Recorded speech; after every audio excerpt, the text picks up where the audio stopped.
Anytime I wanted to, I could have gone into that park, stood on a bench, and spoken out against communism.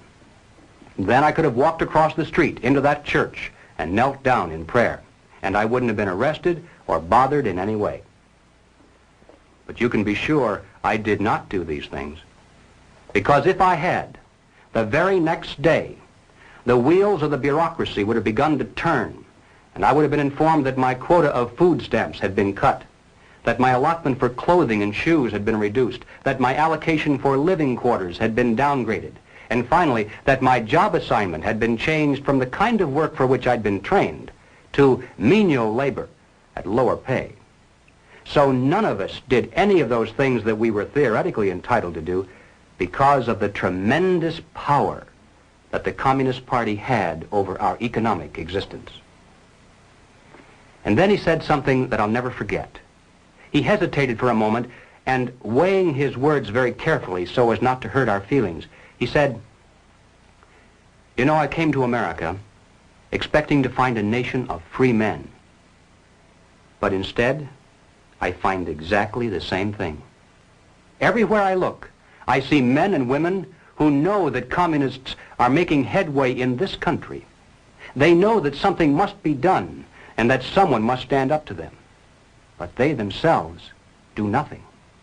They remain silent because they're afraid that if they speak out or take a stand publicly, it'll be bad for business. They may lose a client. They may even lose their jobs. Or perhaps they're receiving a regular government check and already are too dependent upon some of the very people and programs they know they should oppose." And then he said, "These men voluntarily have gone behind the Iron Curtain. They're already taken over by the communists. The only difference is that for the present at least, they can still get out any time they really want to, and we could not."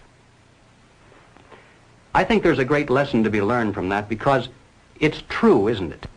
There are many men who are physically brave beyond any question when it comes to standing up against a tyranny that threatens with armies. Some of them carry the actual scars of battle to prove it. But when it comes to this new kind of war, they're lost to the fight. When there is no battlefield, when the weapons are not rifles or bombs but economic pressures, then who is your enemy? How do you fight? Where do you begin? It's precisely for these reasons that any modern dictatorship must have control over the economic sphere of all human activity. This was true of Nazism, it was true of fascism, it's true of communism, and it's also true of socialism. Regardless of what name we give it, total government control is by definition totalitarianism. That's what the word means.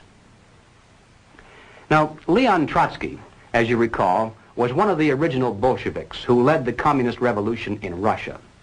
In 1937, Trotsky wrote a book entitled The Revolution Betrayed.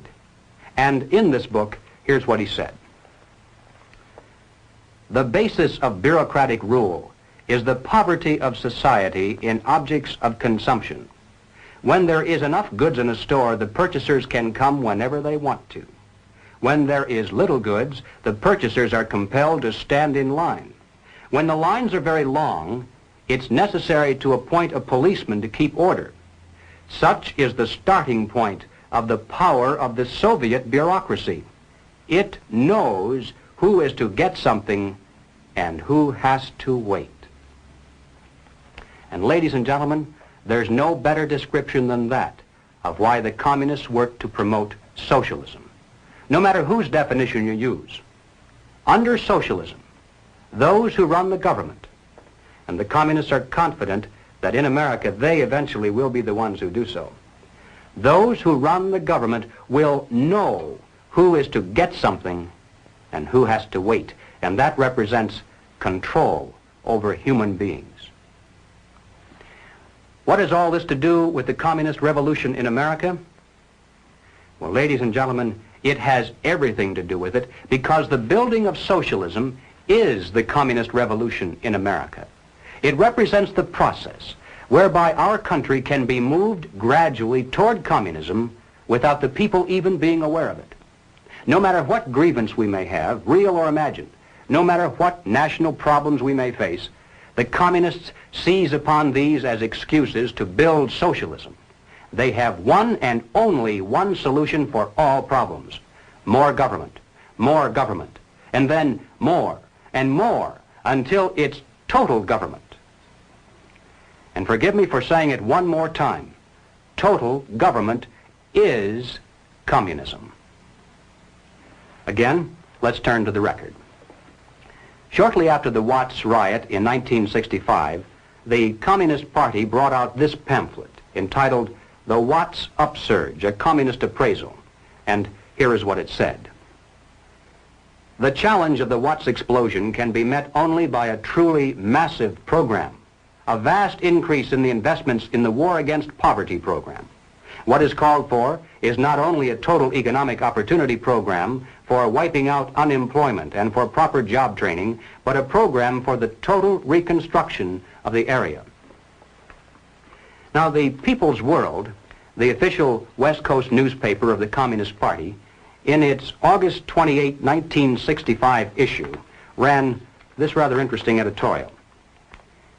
What is needed now is an effort that begins to approximate the magnitude of the problem. As a minimum, such a program should demand massive emergency action by the federal government. Well then, 6 months later, after this particular article, the Communist Party came out with this. It's called The New Program of the Communist Party, but this was the first draft, published in 1966. And here's what it said. We favor full use of federal powers to achieve these objectives. Now, as I read this, listen carefully to see if it doesn't sound familiar, perhaps like something you've heard from more respectable sources. Government assumption of responsibility for assuring a guaranteed annual wage. Complete cradle-to-the-grave social insurance coverage, including all medical care. Equal educational opportunities for all, with acceptance of the principle of student stipends. A national reconstruction plan to end ghettos and slums and provide the nation with a modern rapid transit system operated as a public service. And passage of a National Youth Act that will ensure education, vocational training, and employment at decent wages for the younger generation. Does that sound familiar?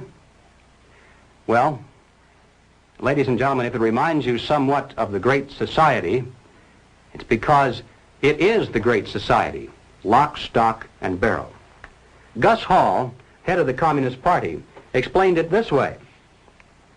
This is the January 24th, 1965 issue of The Worker, and Gus Hall said, "The communist attitude toward the Great Society can be summarized in an old saying that two men sleeping in the same bed can have different dreams. We communists support every measure of the Great Society concept because we dream of socialism." And when you recall what Gus Hall means when he says socialism, then you realize that the communists support the welfare programs of the Great Society, the New Deal, the New Frontier, or whatever they decide to call it in the future, because they dream of bringing communism to America through these programs. The next question of importance is, how do the communists promote socialism? Certainly it takes far more than a mere declaration of intent, more than writing a few books. How can they bring it off, especially when there are so few of them? How can they manipulate the vast majority into accepting socialism when they really don't want it? Well, here again we find that they have a plan. The strategy is precise and well tested. It's called revolutionary parliamentarianism. Now, the general strategy employed is a political pincers movement, and these are the terms the communists use to describe it. A pincers movement applying political pressure from above and from below. Now, when they talk about pressure from above, they mean using their people and their influence within the very government marked for takeover to bring forward official recommendations for legislation. These come from the highest possible levels and carry the full prestige of the government.